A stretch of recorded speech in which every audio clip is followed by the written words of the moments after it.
So in this section we're going to be taking a look at plugins that you should definitely start with when you first start your WordPress site. So for the first one, of course, is going to be GDPR, Cookie Consent Compliance. All sites do now have to comply with visitors' data. We've got to hold it responsibly. We've got to be able to let them request it if they need it. And you can do this extremely easily simply with a plugin. So if we go to our plugins section and we're going to just search for, once we click add new, we're going to search for GDPR one more time. Totally up to you what you use. Usually I use the Cookie Yes GDPR Cookie Consent and Compliance Notice, and it is CCPA ready.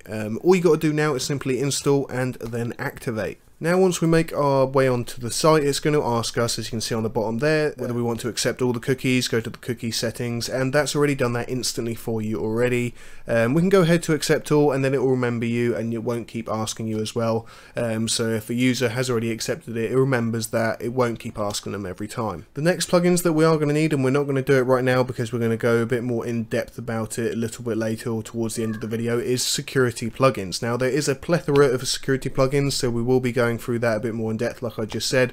However, you do need some realistically, whether it be for a firewall, whether it be for to stop malicious login attempts, so to limit them. Let's say for instance, if you get your password wrong X amount of times, it's going to block you for this long. And realistically you could do with a few security plugins too, so this is why we'll go through it a little bit more in detail later on, because it might be that you might want a plugin to stop people being able to access the back end. So simply by typing in WP admin, they can try and log in, whereas you can stop that. You can rate limit them, you can add a firewall, scanning protection. So these are plugins that you should start looking at already, and then we'll go through it a little bit more later on. WP Mail Smtp. Now on the most part, or especially if you're starting with SeekerHost, you will get this installed already. If you haven't, go ahead and install it. This is going to be how you can set up your emailing system. Basically, even if you do get your email and you've got a domain specific email, for instance SeekerHost, when you do start a WordPress, everybody gets their free business email, which is like, you can change the prefix, so you can have info at and then your domain, so wpsupport.uk. However, a lot of the times these emails won't get through, they get flagged up as suspicious. So what you want to do is you want to sort up your mailer. So this plugin will do that perfectly. Once you set up your information, just come onto here. You've got a few free, obviously you have none, which isn't really recommended. You've got Sendinblue, which I do recommend. It's free for up to a certain amount, and it's probably the easiest to connect with. So you do need to sort this out.